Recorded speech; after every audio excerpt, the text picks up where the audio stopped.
Pensemos un momento en un puente. A un lado tenemos la fe, la revelación, lo inquebrantable. Al otro, la lógica pura y dura, la razón implacable. Pues bien, hoy vamos a explorar una de las hazañas intelectuales más ambiciosas de la historia, el intento de Tomás de Aquino de unir esos dos mundos, de construir, literalmente, un puente entre ellos. Y todo empieza con esta pregunta, una pregunta que lo cambió absolutamente todo en la Alta Edad Media. A ver, ¿se podía usar la lógica de los antiguos filósofos griegos para demostrar algo como la existencia de Dios? ¿Podía la razón humana, por sí sola, llegar a tocar el misterio divino? Para muchísimos en la época, la simple idea era una barbaridad, casi una herejía. Para otros era el futuro. Para que nos hagamos una idea de la magnitud del desafío, tenemos que viajar al siglo XIII. Europa estaba en plena ebullición. Las ciudades crecían, el comercio se disparaba y, lo más importante, estaban naciendo las universidades. Pero ojo, no imaginemos lugares tranquilos de estudio. Eran auténticos campos de batalla intelectuales, donde las ideas chocaban con una fuerza que no se había visto nunca. Y claro, en el corazón de este nuevo mundo universitario se estaba cociendo una colisión que era, pues, inevitable. Dos formas totalmente opuestas de entender la verdad, dos gigantes intelectuales, estaban a punto de chocar de frente. A ver, por un lado teníamos la fe. Durante siglos, el pensamiento cristiano, muy influido por el neoplatonismo y por figuras como San Agustín, era la autoridad suprema. La verdad, sencillamente, se recibía por revelación divina. Pero de repente, ¡boom!, irrumpe la razón, con nombre y apellidos, Aristóteles. Y su método era justo el contrario. No se trataba de mirar al cielo, sino de mirar al mundo, de observar, de analizar con lógica y de demostrar. Para la mentalidad medieval, esto fue un auténtico terremoto. ¿Cómo iban a coexistir estas dos cosas? Pero un momento, ¿cómo que regresó Aristóteles? Pues sí, porque no era una figura nueva, ni mucho menos. Sus obras, que habían estado prácticamente perdidas para Europa occidental durante casi un milenio, se habían conservado en un lugar bastante inesperado, y el viaje que hicieron para volver fue extraordinario. Es que el viaje de las ideas de Aristóteles es fascinante, de verdad. Tras la caída de Roma, sus textos fueron custodiados, traducidos y estudiados con fervor en el mundo islámico. Siglos más tarde, en la España de las Tres Culturas, un erudito musulmán, Averroés, y un pensador judío, Maimónides, profundizaron como nadie en su obra. Y fue a través de ellos, de sus comentarios traducidos al latín, que Aristóteles volvió a entrar en Europa, listo para ponerlo todo patas arriba. Y esto es crucial, de verdad. El redescubrimiento de Aristóteles fue un esfuerzo totalmente multicultural. Averroés fue tan influyente que en París se le conocía simplemente como el comentador, así, sin más. Y Maimónides, por su parte, se enfrentó al mismo problema que luego tendrían los cristianos, cómo encajar la razón con la fe. Sin este puente cultural, la historia del pensamiento occidental y desde luego la de Tomás de Aquino sería completamente incomprensible. Y justo ahí, en mitad de toda esta revolución intelectual, con el ambiente cargadísimo de ideas nuevas y peligrosas, aparece nuestro protagonista. Un fraile dominico italiano con una mente prodigiosa y una misión titánica. Este es Tomás de Aquino. Nació en una familia noble que tenía otros planes para él, pero lo desafió todo para unirse a la orden de los dominicos. Estudiando en París, en el centro del huracán, se dio cuenta de algo que otros no veían, que rechazar a Aristóteles de plano era un error garrafal.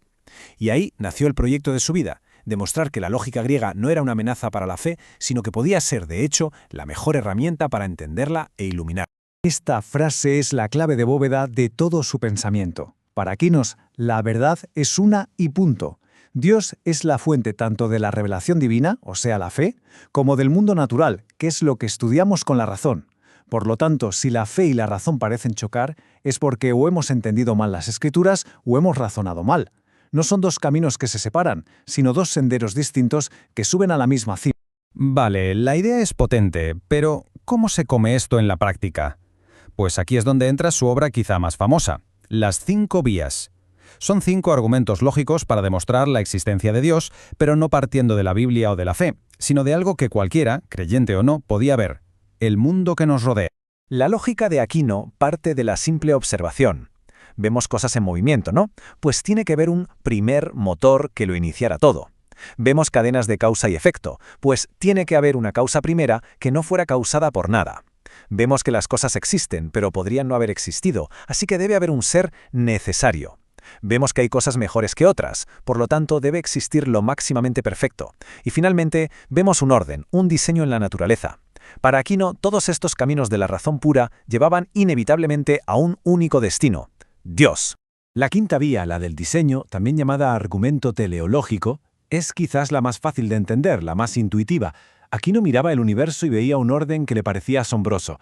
Los planetas en sus órbitas, las estaciones, todo parecía funcionar con un propósito. Y su analogía era muy simple. Una flecha no vuela hacia la diana por sí misma. Necesita que un arquero la dispare. Pues de la misma forma, el orden del universo apunta a la existencia de un arquero inteligente. Pero ojo que Aquino no se quedó ahí. Demostrar la existencia de Dios era solo el primer paso.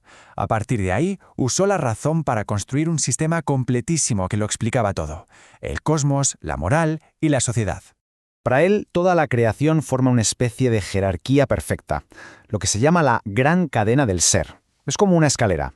Abajo del todo está la materia inanimada, las piedras, por encima las plantas, luego los animales, después los seres humanos, más arriba los ángeles, y en la cima de todo, coronándolo todo, está Dios. Y en este cosmos perfectamente ordenado, cada cosa tiene su lugar y su propósito natural. Y de esta idea de un universo ordenado surge su concepto más influyente en ética y política, y que llega hasta hoy: la ley natural. ¿Qué significa esto? Pues Aquino defendía que, simplemente usando nuestra razón, podemos observar nuestra propia naturaleza y descubrir un código moral básico y universal.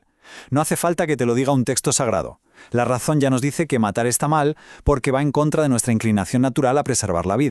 Y estas son las inclinaciones básicas que, según Aquino, compartimos todos los seres humanos. El deseo de seguir viviendo, de formar una familia y cuidar de ella, de buscar la verdad, de vivir en paz con los demás. Para él, de estos principios tan básicos y naturales se deriva toda la moral. Y por eso, una ley humana, para que sea justa, no puede ir en contra de esta ley natural. El impacto que tuvo este monumental esfuerzo por unir fe y razón fue sencillamente brutal, y sus ecos siguen resonando con fuerza hasta nuestros días. Hay que decir que al principio sus ideas fueron muy controvertidas, pero con el tiempo, su sistema, que hoy conocemos como tomismo, se convirtió en la filosofía, digamos, oficial de la Iglesia Católica, pero su influencia va muchísimo más allá. Sentó las bases de conceptos modernos sobre la ley, los derechos, la ética y en general moldeó el pensamiento occidental durante más de 700 años. Y con esto llegamos a la pregunta final. El trabajo de Tomás de Aquino fue una respuesta a la gran crisis intelectual de su tiempo. Hoy, en un mundo donde la ciencia y la religión a menudo se presentan como si fueran enemigas irreconciliables, la propuesta de Aquino de que son dos formas armoniosas de buscar la misma verdad sigue siendo una idea potentísima y desde luego muy provocadora. Nos deja pensando, ¿sería posible volver a tender ese puente hoy en día?